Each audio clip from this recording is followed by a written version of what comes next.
समस्त को नमस्कार। तो आज क्लास आम मोटिवेशन और रिएनफोर्समेंट रो सिलेक्टेड क्वेश्चन डिस्कसन करबा जहाँकि आपण मानकु सबु टीचिंग एग्जाम पे हेल्प करिवो। ता छड़ा आमर जेते भी टेट एग्जाम हुए जमिति ओटीईटी ओस्टेट सीटीईटी एही समस्त एग्जाम पे आपण मानकु हेल्प करिवो। तो काल विलंब न करी चलो आमे डिस्कसन आरंभ करिबा। तो आमे क्वेश्चन गुडा डिस्कसन करिया पूर्वरु आगे आमे मोटिवेशन और रिएनफोर्समेंट को भल भाबरे बुझिबा, तापर आमे क्वेश्चन गुडा डिस्कसन करिबा। तो प्रथम आम देखा जे आमर मोटिवेशन कौन। मोटिवेशन को ओडिया आमर अभिप्रेरणा कहुए। कौन कहुए? अभिप्रेरणा कहुए। तो मोटिवेशन को ओडिया आमर अभिप्रेरणा कहुए। मोटिवेशन कौन ना आमको लक्ष्य स्थल पहुँचापी जो जिनसा आमको एनकरेज करे, जहाँ आमको प्रोत्साहित करे ताको आमर मोटिवेशन कहुए। तो मोटिवेशन कौन करे ना आमको लक्ष्य स्थल पहुँचापी आमको प्रोत्साहित करे, आमको एनकरेज करे। बुझीगला? तो यह हूँ आमर मोटिवेशन। आउ आम जो मोटिवेशन रही ये मोटिवेशन को आमर दुई भागरे विभक्त कराई। माने आमर अभिप्रेरणा को दुई भागरे विभक्त कराई। गोटे है आमर इंट्रिंसिक मोटिवेशन। कौन? इंट्रिंसिक मोटिवेशन जहाँ कोडिया आमर अंत अभिप्रेरणा कहुए। कौन कहुए? अंत अभिप्रेरणा कहुए। सेमिति आउ गोटे है आमर एक्सट्रिंसिक मोटिवेशन। कौन? Extrinsic motivation. तो मोटिवेशन है आमर दुई प्रकार, गोटे है इंट्रिंसिक मोटिवेशन आ गोटे है आमर extrinsic motivation. Extrinsic motivation Kodia आमर बाह्य अभिप्रेरणा कहुए। कौन कहुए? बाह्य अभिप्रेरणा कहुए। इंट्रिंसिक मोटिवेशन कौन ना जो मोटिवेशन आम भितरु आसे, आम मन भितरु आसे ताको कौन कहुए? अंत अभिप्रेरणा कहुए। ताको आमर इंट्रिंसिक मोटिवेशन कहुए। जेमिति आम मनरु आसीबो आग्रह आसीबो, मो मनरु इंटरेस्ट आसुची ताहा आमर इंट्रिंसिक मोटिवेशन हबो। मो मनरु क्यूरियोसिटी आसुची, मो मनरु जिज्ञासा आसुची ताहा कौन हबो? ताहा आमर इंट्रिंसिक मोटिवेशन हबो। बुझीगला? तो मन भितर मोर सेल्फ रु जो जिनसा आसे ताको आमर इंट्रिंसिक मोटिवेशन कहुए। एग्जांपल रहिबो इंटरेस्ट, क्यूरियोसिटी, सैटिस्फैक्शन, एगुडा हला आमर इंट्रिंसिक मोटिवेशन। एग्जांपल दउची, धरा जाऊ मु गोटे बही पढुची, काहेकि पढुची? मोर आग्रह पई, मोर इंटरेस्ट पई मु गोटे बही को पढुची, ताहा कोन हबो? ताहा आमर इंट्रिंसिक मोटिवेशन हबो, ताहा आमर अंत अभिप्रेरणा हबो। बुझीगला? तापर आमे देखिबा एक्सट्रिंसिक मोटिवेशन जहाँ कोडिया आमर बाह्य अभिप्रेरणा कहुए। जो मोटिवेशन आमको बाहरु दिया जाए, जदि आमको कहीं अन्य कहीं आमको मोटिवेट कला ताको कौन कहुए ना आमर एक्सट्रिंसिक मोटिवेशन कहुए। फॉर एग्जांपल मु तुमको मोटिवेट करुच्ची, मु तुमको एग्जाम पाई मोटिवेट करुच्ची, ताहा कौन हबो? ताहा आमर एक्सट्रिंसिक मोटिवेशन हबो। सेमिति तुमे जदि कोनोसी प्राइज पाई कोनोसी मार्क पाई पढुचो तेबे ताहा हबो आमर एक्सट्रिंसिक मोटिवेशन। बुझीगला? तुमको मु कहिबी तुमे जदि ओटीईटी रे 150 रु 150 रखिबो तेबे मु तुमको गोटे गिफ्ट देबी, तुमको गोटे मु गोल्डन चेन देबी, एहा हबो तुमर एक्सट्रिंसिक मोटिवेशन। मु जदि तुमको बाहरु किछि मोटिवेट करुच्ची ताहा हबो आमर एक्सट्रिंसिक मोटिवेशन। बुझीगला? मु तुमको कहिबी तुमे परीक्षा रे भलो मार्क रखो, मु तुमको गोटे गिफ्ट देबी, ताहा कोन हबो? ताहा आमर बाह्य अभिप्रेरणा हबो, ताहा आमर एक्सट्रिंसिक मोटिवेशन हबो। बुझीगला? तो आमर मोटिवेशन हला दुई प्रकार, गोटे हला इंट्रिंसिक मोटिवेशन आ गोटे हला आमर एक्सट्रिंसिक मोटिवेशन।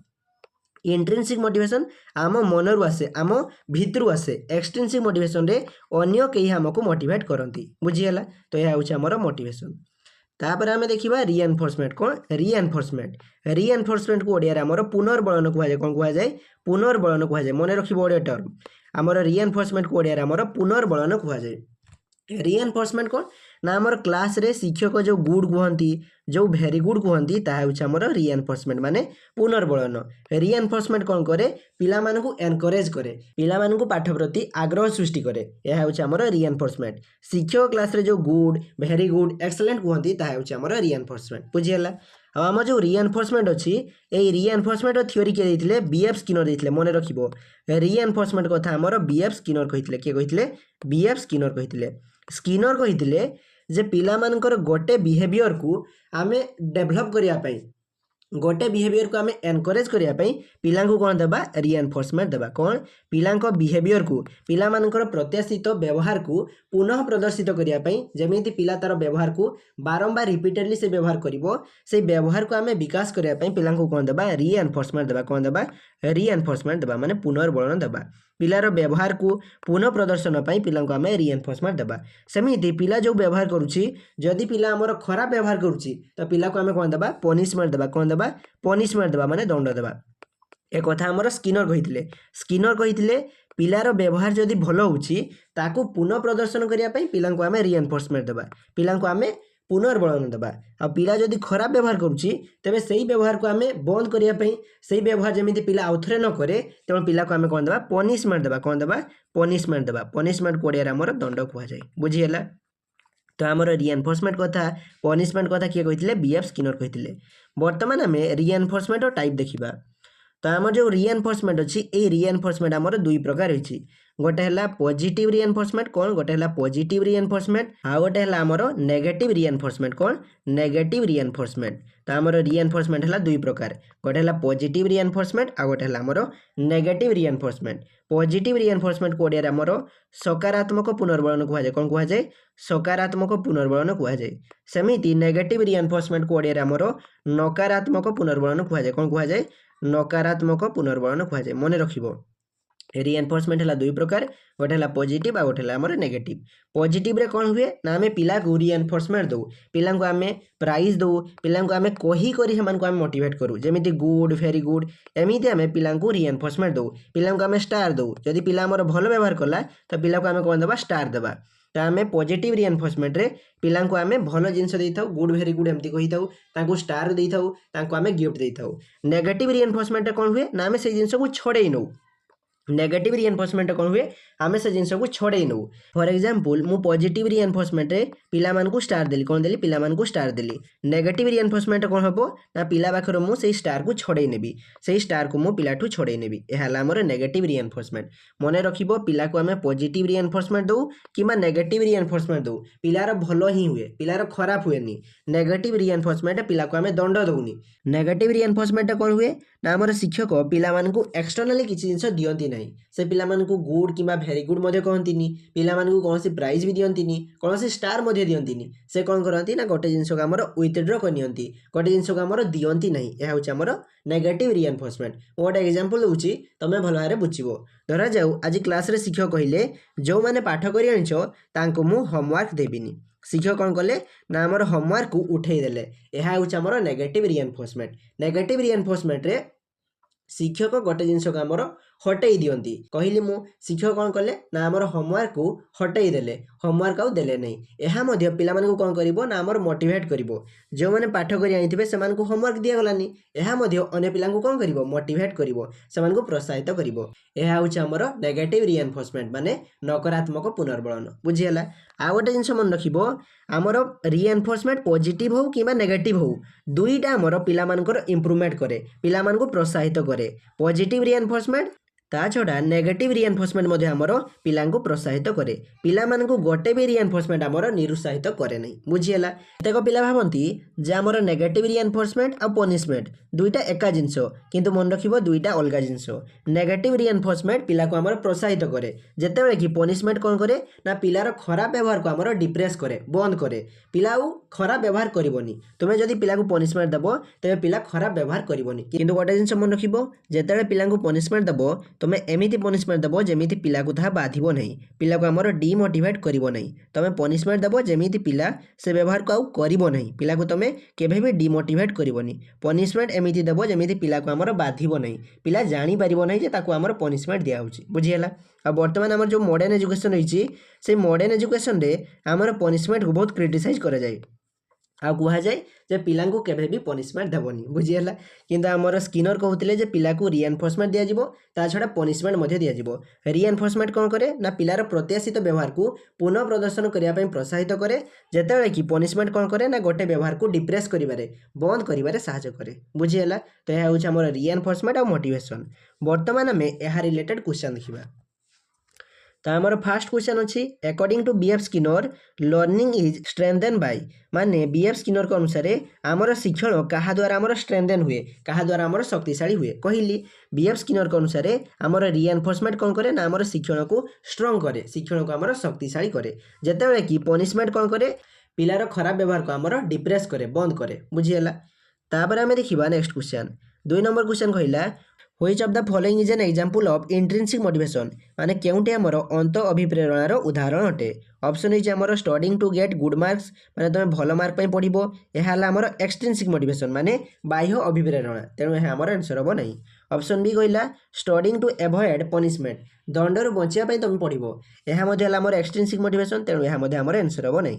ऑप्शन सी कहला reading a book out of curiosity माने तुम जिज्ञासा गोटे बही को पढ़ो यह हूँ आमर इंट्रिंसिक मोटिवेशन कहीं कही मु इंटरेस्ट क्यूरियोसिटी साटिस्फैक्शन एगुड़ा आमर इंट्रिंसिक मोटिवेशन तेणु ये करेक्ट आंसर आमर ऑप्शन सी हम बुझीगला। Studying for a prize prize तुम पढ़ो यह हम आमर गोटे एक्सट्रिंसिक मोटिवेशन बाह्य अभिप्रेरणा तेणु ये करेक्ट आंसर आमर ऑप्शन सी हम। तापर आम देखा नेक्स्ट क्वेश्चन 3 नंबर क्वेश्चन कहला which of the following is an example of negative reinforcement माने केउटी हमर नकारात्मक पुनर्बलनर उदाहरण अटे। नेगेटिव रिइंफोर्समेंट कौन हुए ना आम गोटे जिनस को विथड्र करनौ गोटे जिनस को आम छड़े नौ तो आमर ऑप्शन अच्छी scolding a student for late submission माने गोटे पिला आमर लेट सबमिशन गला तेणु पिला को तुम गाड़ी देल माने यह आमर गोटे पनिशमेंट तेणु यह आमर नेगेटिव रिइंफोर्समेंट हेबनी। बी ऑप्शन कहला giving stars for good work माने भल काम तुम स्टार देव यह आमर पॉजिटिव रिइंफोर्समेंट तेणु यह आमर आंसर हेबनी। ऑप्शन सी कहला removing homework after good class performance तुम कौन कल ना क्लास रे भल परफॉर्मेंस पिलार भल व्यवहार तुम कौन कल ना होमवर्क को तुम गृह कार्य को विथड्र करनेल यह आमर नेगेटिव रिइंफोर्समेंट। नेगेटिव रिइंफोर्समेंट रे आमर गोटे जिनस को विथड्र कर निया जाए गोटे जिनस को आमर रिमूव करा जाए तेणु एठार करेक्ट आंसर आमर ऑप्शन सी हेबो। मने रखिबो नेगेटिव रिइंफोर्समेंट मध्य पिला को आमर प्रोत्साहित करे पिला को आमर एनकरेज करे नेगेटिव रिइंफोर्समेंट केबे भी पिला को आमर निरुत्साहित करे नै। तापर आमे देखिबा नेक्स्ट क्वेश्चन आमर 4 नंबर क्वेश्चन कहला which type of motivation is more effective for long term learning माने दीर्घ दिन शिक्षण पई को प्रकार मोटिवेशन आमर बेसी प्रभावशाली।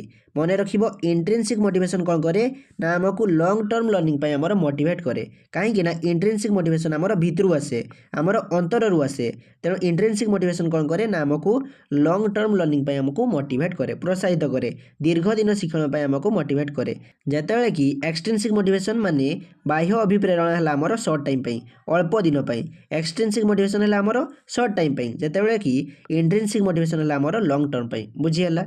तापर आमे देखिबा नेक्स्ट क्वेश्चन 5 नंबर क्वेश्चन कहला which of the following should be used more frequently in classroom माने आमर श्रेणी कोठरी रे साधारण भाबे आमे कोन व्यवहार करबा उचित। ऑप्शन इज आमर punishment negative reinforcement positive reinforcement no reinforcement तो यार करेक्ट आंसर है ऑप्शन सी पॉजिटिव रिइंफोर्समेंट तुम क्लास रे साधारण भाबे पॉजिटिव रिइंफोर्समेंट को व्यवहार करिवो सकारात्मक पुनर्बलन को तुम व्यवहार करिवो माने पिला को तुम गुड वेरी गुड एक्सीलेंट एमिति तुम रिइंफोर्समेंट देबो क्लास रे तुम साधारण भाबे पनिशमेंट देबो माने पिला को तुम काजुअली दंड देबो एमिति हुए कि हुएनी पिला को तुम काजुअली दंड देई परिबो नहीं तेणु ऑप्शन ए आमर आंसर हेबनी। ऑप्शन डी कहूची नो रिइंफोर्समेंट क्लास रे तुम पुनर्बलन ही देबोनी यह भूल कथा क्लास रे तुम रिइंफोर्समेंट देबो आउ रिइंफोर्समेंट जो देबो से रिइंफोर्समेंट आमर दुई प्रकार रही गोटे है पॉजिटिव रिइंफोर्समेंट आ गोटे है आमर नेगेटिव रिइंफोर्समेंट तुम फ्रिक्वेंटली कोटा देबो फ्रिक्वेंटली तुम पॉजिटिव रिइंफोर्समेंट को देबो बुझीगला तेणु एठार करेक्ट आंसर आमर ऑप्शन सी हेबो।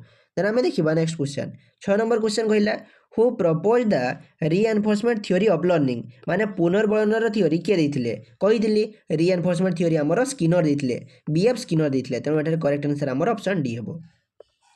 तापर आमे देखिबा नेक्स्ट क्वेश्चन 7 नंबर क्वेश्चन कहला which of the following best describes reinforcement माने केउटी आमर पुनर्बलन को भल भाबरे दर्शाउची। ऑप्शन ए है any stimulus that decrease behaviour गोटे स्टिमुलस जहाँ कौन करे ना आमर बिहेवियर को डिक्रीज करे यह भूल कथा रिइंफोर्समेंट कौन करे ना आमर व्यवहार को प्रोत्साहित करे तेणु ऑप्शन ए आमर आंसर हेबनी। ऑप्शन बी कहला any consequence that strengthen behaviour गोटे कॉन्सिक्वेंस जहाँ कौन करे ना आमर व्यवहार को स्ट्रॉन्ग करे यह ठीक कथा रिइंफोर्समेंट कौन करे ना आमर गोटे व्यवहार को स्ट्रेंथेन करे शक्तिशाली करे जदि पिला भल व्यवहार करुच्ची ताकू कौन करिवो स्ट्रेंथेन करिवो ताकू शक्तिशाली करिवो बुझीगला तेणु एठारे करेक्ट आंसर आमर ऑप्शन बी हेबो। ऑप्शन बी जो कहूची ता आमर रिइंफोर्समेंट को भल भाबरे कहूची सेमिति any form of punishment punishment माने रिइंफोर्समेंट नुहे पनिशमेंट अलगा जिनस रिइंफोर्समेंट अलगा जिनस सेमिति ऑप्शन डी कहला मेंटल मैच्योरेशन यह मते भूल कथा यह आमर रिइंफोर्समेंट को दर्शाउनी तेणु एठारे करेक्ट आंसर आमर ऑप्शन बी हेबो। तापर आमे देखिबा नेक्स्ट क्वेश्चन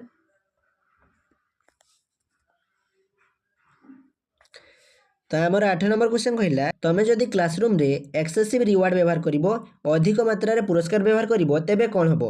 ऑप्शन ए कहला इनक्रीज इंट्रिंसिक मोटिवेशन केबे भी एक्सेसिव रिवार्ड पिलार इंट्रिंसिक मोटिवेशन को बढ़ाएनी बरं कमई दिए तुम जदि अधिक पुरस्कार व्यवहार करिवो अधिक रिवार्ड व्यवहार करिवो तेबे पिला हमर रिवार्ड पई पिला हमर पुरस्कार पई बढ़िबो पिला केबे भी अंतररू पढ़िबो नहीं तो पिलार कौन हबो ना इंट्रिंसिक मोटिवेशन कमी जिवो तेणु एठारे करेक्ट आंसर हमर ऑप्शन सी हेबो रिड्यूस इंट्रिंसिक मोटिवेशन तुम जदि अधिक मात्रा पुरस्कार अधिक मात्रा रिवार्ड व्यवहार करिवो तेबे पिलार इंट्रिंसिक मोटिवेशन पिलार अंत अभिप्रेरणा कमिजिवो कहीं ना पिला हमर पुरस्कार पई बढ़िबो पिला आमर बाह्य अभिप्रेरणा पई पढ़िबो तेणु यह कौन करिवो ना आमर इंट्रिंसिक मोटिवेशन को कमई देबो बुझिहेला। तापर आम देखा नेक्स्ट क्वेश्चन 9 नंबर क्वेश्चन कहला punishment in learning mainly aims to माने आमर शिक्षण रे पनिशमेंट लक्ष्य कौन दंडर लक्ष्य कौन आम शिक्षण रे कहीं पनिशमेंट दे था मु कही पिलार खराब व्यवहार को कमेवाई बंद करने आम पनिशमेंट दे था तेणु एठार करेक्ट आंसर हम आमर option C reduce undesirable behaviour पिलार खराब व्यवहार को कमेवाई आम पनिशमेंट दे था बुझीगला तेणु एठार करेक्ट आंसर आमर ऑप्शन सी हे।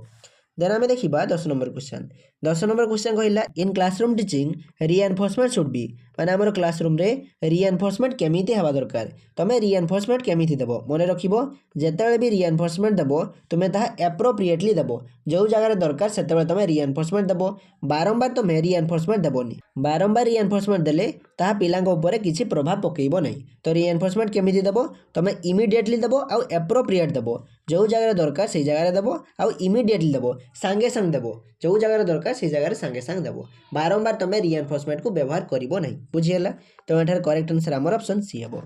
तो आज क्लास रे आमे 10टी क्वेश्चन डिस्कशन कले जदि तुमर बुझिबारे कोनोसी भी डाउट थिबो तबे कमेंट सेक्शन जणाइबो। थैंक्स फॉर वाचिंग जय जगन्नाथ।